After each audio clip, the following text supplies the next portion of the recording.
ሁሉም ነገር አልፎ ስናየው በጣም ነው ደስ የሚለው። ሁሉም ነገር አልፎ ውይ ለካ እንደዛ ነበር እንዴት ላላችሁ። እኔ በነገራችን ላይ እኔ ለራሴ ጀግና ነኝ ብዬ ነው የማስበው። ሁላችንም ለራሳችን ጀግና ነን። ሁላችንም ለቤተሰቦቻችን ኩራት ነን። በተለይ ደግሞ ጠንካራ ሴት ለቤተሰቦቿ ኩራት ናት፣ ለወንድ ልጅ ደግሞ ስጦታ ናት ይባላል እና ብዙ ጊዜ ከአንዲት ጠንካራ ሴት ጀርባ ቤተሰቦቿ አሉ፣ ወይም ደግሞ ቤተሰቦቿ ጠንካራዎች ናቸው ማለት ነው። ቤተሰብ አላት፣ ብቻዋን የትም አትደርስም። እኔ ብቻዬን የትም አልደርስም። በነገራችን ላይ ግን ከኔ ኋላ ቤተሰቦች አሉ፣ ከኔ ኋላ እህቶች አሉ፣ ከኔ ኋላ እናቴ ያለች፣ ከኔ ኋላ አባቴ ያለ።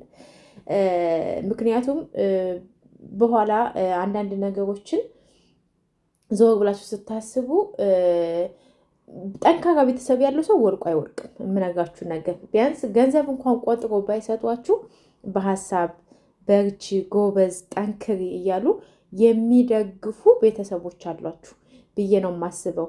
ሰላም እንዴት ናችሁ? ውድ ሀገሬ ልጆች በያላችሁበት ሰላማችሁ ይብዛልኝ። ሙሉ አለም ነኝ። ዛሬ እንግዲህ በሌላ ቪዲዮ በሌላ መጥቻለሁ። ለቻናሌ አዲስ ከሆናችሁ ሰብስክራይብ በማድረግ ቪዲዮዬን ደግሞ ከወደዳችሁት ላይክ በማድረግ ብትጀምሩት በጣም ደስ ይለኛል። እንግዲህ ዛሬ ደግሞ ይዤላችሁ የመጣሁት እንዲህ ስክሪኑ ላይ እንደምታዩት ይሄ ቪዲዮ የተቀረጠው የዛሬ 4 ወር በፊት ነው የተቀረጠው ማለት ይቻላል። ያኔ ሳሎኔን ሰራሚክ አድርጌው፣ ሰራሚኩ እንደምታዩት ጣውላ ነው የሚመስለው እና ሰራሚክ ለመግዛት በጣም ነበር የተወደደብን፣ በጣም ማለት ነው። እና ከዛ እንዳጋጣሚ ደግሞ የሆነ አንዳንድ የማስጨርሳቸው ነገሮች ነበሩ፣ ከሰራሚኩ ከቤቱ ጀርባ ሌሎችም የማስጨርሳቸው ነገሮች ነበሩ እና ሰራሚኩን ለማሰራት በጣም ገንዘብ ያስፈልገኝ ነበረ እና በቃ የሆነ ከዛ ደግሞ ይሄኛውም ደግሞ የማስጨርሰው ነገር ገንዘብ ያስፈልገኝ ነበረ እና ብዙ ሰው ጠይቄ ነበር፣ ብድር ማለት ነው። እና 1-2 ጠይቄ አልተሳካልኝም። ከዛም ብቻ አላውቅም፣ ፈጣሪ ይመስገን ስራ ምናምን እንደዚህ ትርፍ ስራ ምናምን እንዲሰራ አለቃ የፈቀደችልኝ ማለቴ እሷ ጋር ነው የምሰራው፣ ግን ደግሞ ሌላ ስራ እንዲሰራ እንደዚህ የወጣው ምናምን ፓርታይም እንዲሰራ ስራ ካገኘ ስሪ ምናምን አለችኝ ማለት ነው። ከዛ እግዚአብሔር ይመስገን በጣም 1 ሳምንት 1 ሰሞን በጣም ጥሩ ስራ እየሰራው ነበረ። ግን ፓርታይም ስራ አንዴ ስታገኙ አንዴ ስታጡ ምናምን ነው እና በጣም ነበር ደስ ያለኝ በሰዓቱ። እግዚአብሔር እንጃ አላቅም፣ ፈጣሪ እግዚአብሔር በቃ እኔ ብዙም ሴት በጣም ብዙ ነገሮች አሉና ፈጣሪ ያንን ጦረቴን ይስማኝ ማለት ለሷ ማለት ነው። እና በጣም መልካም ሰው ነበረች እና ከዛ መስራት ጀመርኩኝ። ከዛ ያኔ ፓርታይም እየሰራሁኝ ሰራሚክ መግዛት ጀመርኩ ማለት ነው። ከዛ በዚህ አጋጣሚ ደግሞ ሌላ ከሰራሚኩ ውጭ ከቤቴ ውጭ ሌላ የማስጨርሰው ነገር ነበር። ለዛ ደግሞ ገንዘብ ያስፈልገኝ ነበረ። ያንንም በቃ ቢያንስ 2 ጊዜ ምናምን ብከፍል ብዬ አስቤ ነበርና 2 ሳይሆን 1 ከፈልኩ። በ2 ያሰብኩትን 1 ከፈልኩኝ። ሰራሚኬን ደግሞ ያው ሳሎኑን ብቻ ነው ያደረግኩት፣ ሳሎንና በረንዳ ኮሪደር፣ ከዛ ደግሞ ሽንት ቤት ነው ያደረግኩት። መኝታ ቤትና ኪችን አላደረግኩም። ኪችኑን ማድረግ የምፈልገው አሉ አሁን ይሄ ምንጣፍ ሳይሆን አሁን የመጡ ደስ የሚሉ ሰራሚክ የሚመስሉ ሰራሚክንም የሚያስንቁ ምንጣፍ አለ። ያንን አደርጋለሁ ብዬ ነው። ምክንያቱም እንጂ ያን ያህል ብዙም ሰራሚኩን እንትን ልበልብህ ከ30 ሺህ ብር አይፈጅብኝም፣ ኩሽናውን ብቻ ማለት ነው። እና ያው ሁላችንም እንደ አቅማችን እንደ ፍላጎታችን እንደምንፈልገው ነው ማድረግ ያለብን። ምን ለማለት ፈልጌ ነው፣ አንዳንድ ጊዜ በጣም ሰነፍ ከሆን በተለይ ደግሞ እኔ 100 ብር ነው ያለኝ፣ እቃውን የምገዛው 200 ብር ነው፣ ከየት አመጣለሁ 100 ብር ብላችሁ ቁጭ ማለት የለባችሁም። አንዳንድ ጊዜ በተለይ ስደት ዓለም ላይ ያለን ልጆች ብድር ስንጠይቅ ማንም አይሰጠንም። እስቲ በዙሪያችን ያሉ ዘመዶቻችን ሊሆን ይችላሉ፣ የኛ የምንራቸው ሰዎች የምናውቃቸው ሰዎች ጭራሽ ታጣለች ብለው ስለማያስቡ ለመጠየቅ ራሱ ሸም ይዛቸዋል። እኔ በነገራችን ላይ ብድር በጣም ነበር የምጠይቀው በጣም ማለት ነው። እና እግዚአብሔር ይመስገን ግን አያሳፍሩኝም ያን ያህል ማለት በተለይ ኢትዮጵያ ውስጥ ሳይሆን ከኢትዮጵያ ውጭ በጣም የምቀርባቸው በጣም እኔ እንጃ ባለውለታዬ የሆኑ ብዙ ልጆች አሉና አፋውጥቼ ነው የምጠይቃቸው እና ያበደሩኝም ነበሩ። እግዚአብሔር ይመስገንና በጣም ነው የማመሰግናቸው በዚህ አጋጣሚ። እና ጠይቁ፣ ዝም አትበሉ፣ ቁጭ አትበሉ። ማድረግ የምትፈልጉትን ነገር አድርጉ። በዛ ላይ ደግሞ አሁን ላይ የምነጋችሁ ነገር ቢኖር እህቶቼ፣ ወንድሞቼ በስደት ዓለም ላይ ያላችሁ በሙሉ የኢትዮጵያ ብር አሁን ባንኪ ውስጥ አስቀምጣለሁ ልቆጥብ ምናምን የምትሉ ልጆች አላችሁ። በጭራሽ መቆጠብ አያስፈልግም። ገንዘብ ካላችሁ ከቻላችሁ የውጭ ሀገር ብር ወይም ደግሞ የተለያየ ሀገር ካላችሁ ያንን ብር እጃችሁ ላይ አስቀምጡት። እግዚአብሔር ፈቅዶ ኢትዮጵያ ስትሄዱ ትዘረዝሩታላችሁ። ለምን? ምንዛሬ ስለሚጨምር። የኢትዮጵያ ብር እየሞተ እንጂ ከፍ እያለ አይደለም የሚሄደው እና አለበለዛ ደግሞ የሆነ ነገር ገዝታችሁ ቁጭ አድርጉበት። ለምሳሌ ወርቅ ራሱ ብትገዙ ወርቅ በገዛችሁበት አይደለም። አሁን ምሳሌ ወርቅ እዚህ ጋር ገዝቼ ኢትዮጵያ ነገጧት ልሽጠው ብል በገዛሁበት አይደለም የምሸጠው። ምክንያቱም ወረዲ የሆነ ነገር ቀንሼ ነው። ስለዚህ ያ ስለሆነ ገንዘባችሁን ምንዛሬ ኢትዮጵያ ስትሄዱ ስለሚጨምር ያዝ አድርጋችሁ ሀገራችሁ ስትሄዱ ትዘረዝሩታላችሁ ብዬ አስባለሁ። እና እንግዲህ እኔ ከዛ ያ ሁሉ አልፎ ሰራሚኩም ተሰርቶ ብድሬንም ከፍዬ ማስጨረስ ያለብኝን ነገር ሁሉ አስጨርሼ ሁሉም ነገር አልቆ እፎይ ብዬ እንደምታዩት ጂፕሰን ነው ያደረኩት። ኮርኒሱን ነግሬያቸዋለሁ ከዚህ በፊት በጣም ነው የሚያምረው። ከዛ ደግሞ እያንዳንዱ ነገር ስገዛ ለምሳሌ መብራት፣ ማብሪያና ማጥፊያ እንዲሁም ደግሞ እቃዎች መጠየቅ፣ ማየት ምናምን ሆነ ስራዬ ማለት ነው። የሚገርማችሁ ነገር እኔ በፊት ማለት ነው ልብስ በጣም ነበር የምገዛው። ሸፎን ካየው እንዲሁም ደግሞ ሸፎን ያበሻ ቀሚስ ምናምን እያንዳንዱ ነገሮች በቃ ለእንትን ለማለት ለመግዛት ገንዘብ ከማውጣት ወደ ኋላ በጣም ነበር ልብስ የምወደው። በቃ ምን ልበላችሁ። እና ቤቴን ግን ሂጅ አይቼ ከመጣው በኋላ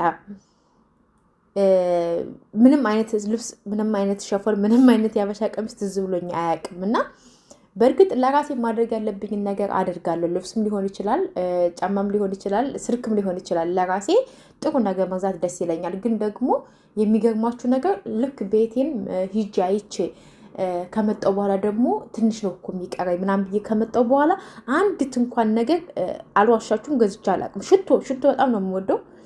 ሽቶ ሳይቀር እንኳን ገዝቼ አላውቅም። እንደ ምሳሌ ነው የምነግራችሁ። ያ ደግሞ ምንድነው እንዴት ለራስሽ አትሆኝም ልትሉ ትችላላችሁ። አላማ ካላችሁ እዚህ ጋር የጀመራችሁት ነገር ካለ የጀመራችሁትን ነገር እስከምትጨርሱ ድረስ ምንም አይነት ያስፈልጋችሁ እንደው መድኃኒት ምናምን ችግር የለውም፣ ምክንያቱም ግዴታ ነው። ከዛ ውጭ ግን ያለውን ነገር መድኃኒት ግዴታ ነው ያስፈልጋችኋል። ከዛ ውጭ ግን የቅንጦት ልብስም ሊሆን ይችላል፣ ሽቶም ሊሆን ይችላል፣ ጌጣጌጥም ሊሆን ይችላል። እዚህ ጋር ያሰባችሁትን ነገር እስከምታሳኩ ድረስ እንዳታደርጉ። እኔ አስታውሳለሁ ቦታዬን ገዝቼ እንደመጣሁኝ እህቴ ከዚህ በኋላ የፀጉር ሽቦ እንኳን እንዳትገዢ፣ ሀሳብሽን ሳትሞይ እዚህ ጋር ቤትሽን ሳትጨርሺ እዚህ ጋር የጀመርሽው ቦታ አለ፣ ይሄን ሳታስተካክይ የፀጉር ሽቦ እንኳን እንዳትገዥን ያለች ታናሼ ማለት ነው። እና ያንን ጽፌ ለብዙ ጊዜ ከምኝታ ቤት ያድርጌው ነበረና እንዳትገዙ። እኔ አሁን ከዛ ያ ሁሉ አልፎ ብር ተበድሬ ትርፍ ስራ ሰርቼ ምን ብዬ በቃ 15 ብዬ ቤቴን ነገሮቹን ካስተካከልኩ በኋላ ወደ ዕቃ ነው የገባሁት። ልብስ፣ ጫማ፣ ሸፎን፣ አዲስ ልብስ ምንም ጭራሽ አሁን ላይ ለምን ጎማ ያለው ስልክ መጣ አይባልም። ለምን ሞተር ያለው ጫማ መጣ አይባልም። አይሞቀኝም፣ አይበርደኝም።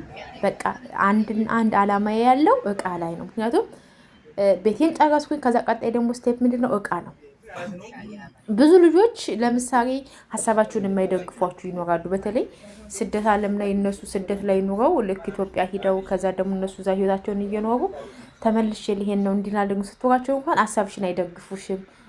አይ ዶንት ኖ በአንዳንዶቹ በምቀኝነትም ሊሆን ይችላል፣ አንዳንዶቹ በመልካም እንደሊሆን። እኔ ግን ከልባቸው የሚመኩኝንና የምቀኝነት ያለባቸው ሰዎች ለይቼ አውቃለሁ በዚህ አጋጣሚ ማለት ነው። እና ግን ደግሞ ሁሉም እግዚአብሔር ሲፈቅድ ነው ማግባትም መውለድም እንደዛ ስለሆነ አምናለሁ። እና ከዛም በኋላ እንግዲህ ያ ሁሉ አልፎ ያ ሁሉ ጭንቀት ያ ሁሉ እንትን በቃ ደግሞ አንዳንድ ጊዜ ቤት ለምሳሌ ጅብሰን ጀምራችሁ ስታቋርጡት ምናምን ሲሚንቶው ሁሉም ይደርቃል፣ ይባከናል፣ ሰራተኞቹ ይሄዳሉ። ከዛ ደግሞ ሌላ ስራ ካገኙ ሌላ ኮንትራት ስራ የሚሄዱ የእናንተን ችላ ይሉታል። ያ ስለሆነ ደሞዝም የሰራተኛ ደሞዝም አለ። ሶ ያንችን ነገር እንዳትጓደር ያች ነገር እኔ እግዚአብሔር ይመስገን ቤቴን ስሰራ አንድ ቀን ብር ላኪ ተብዬ ብር ላኪ እንደዚህ ብር ያስፈልጋል ተብዬ አይ የለኝም ይቁም ትንሽ ይቆይ ብዬ አላቅም። የማስታውሰው የዛሬ ዓመት ብቻ ገና አሸዋ ግርፍ ተደርጎ የውጩ ሂጃለሁ። እሱንም ያው ቤተሰብ ለማየት አንዳንድ ነገሮች ቤቴንም ለማየት ማስተካከል፣ አንድ ደግሞ በስሜ ማድረግ የነበረብኝ ነበር። እሱን ለማድረግ ነው የሄድኩትና ያኔ ብቻ እንጂ የቆመው ከዛ ከሄድ መጣው በኋላ ሰራሁኝ። ከዛ ስራ መስራት ጀመርኩ ማለት ነው። ግን ስራ እየሰራው ግን አንድ ቀን ተቋርጦም ቁሞም አያውቅም። እና በዚህ አጋጣሚ ደግሞ እቃ አሁን ይሄ እነዚህ ሶፋዎች 50 ሺህ ብር 48 ሺህ ብር ምናምን ናቸው። እና ብዙ ጊዜ እቃ ስንገዛ አማራጮች አሉን። ግዴታ በውድ መሆን የለበትም። ግዴታ ከአቅማችሁ በላይ መሆን የለበትም። ግዴታ ከሬ የገዛችሁን እገዛለሁ ማለት የለባችሁም። አንድ ሀሳባችሁ ኪሳችሁን የሚመጥን መሆን አለበት። እኔ አሁን ለምሳሌ ይሄንን ሶፋ ይሄንን የምግብ ጠረጴዛ የኔ ነው፣ አሰርቸው ነው። የዚህ አይነት ነው ሶፋውን ያሰራሁት። ግን ያው እስካሁን ድረስ እንደነገርኳችሁ ከዚህ በፊት ነግሬያችኋለሁ። የውስጥ በር እንዳያችሁት የውስጥ በር ይሄ የውስጥ በር አሁን እኔ የሀገር ውስጥ ነው የገዛሁት። የሀገር ውጭ ደግሞ እንደዚህ ሆኖ ጠቆር ያለ ነው። በጣም ነው የሚያምረው። ይሄ የሚያምራ እንግዲህ ምንም ማድረግ አይቻልም። ይሄ አሁን የሀገር ውስጥ ነው እና እያንዳንዱ በአቅማችሁ ነው ያለው። እና ይሄ አድጋዬ ነው እንግዲህ እንዳያችሁት በጣም የሚያምር 150 ብዙም ያልተጋነነ አለ። በጣም ይሄ የሚጋነን አድጋዎች አሉ። ያንን ብዙም አልፈልገውም። ለምን አንደኛ ቆሻሻ ይይዛል፣ ሁለተኛ ደግሞ በቃ አለ አይደለ ብዙ ጊዜ ውጭ ላይ አሁን ብዙ ጊዜ ዱባይ አረብ ሀገር የምናያቸው ቤታቸውን ስታዩ አድጋቸው የተበለጨለጨ ሁሉ ቁሳጥኑ እንትን ያለ ከሀገራችሁ ጋር የሚሄድ ማች የሚሆን መሆን አለበት። ቆሻሻ የሚችል በደንብ ሲጠዳ በተለይ ደግሞ ውሃ ሲነካው እንትን የማይነሳ መሆን አለበት። ቁምሳጥን እንደምታዩት ይሄ ነው። ቁምሳጥኑም በጣም ይሄ እንትን አለው። በነገራችን ላይ ተከፋች መያዣ አለው። እንትኑ ማብራቶቹ ደግሞ እንግዲህ ከነዚህ ውስጥ ነው እኔ የመረጥኩት። እቃ ማጠቢያ እንደምታዩት ይሄ ነው። የልብስ ማጠቢያ ማለት ነው፣ የልብስ ማሽኑ ማለት ነው። ፍሪጁም ይሄ ነው። ብቻ እግዚአብሔር የተመሰገነ ይሁን።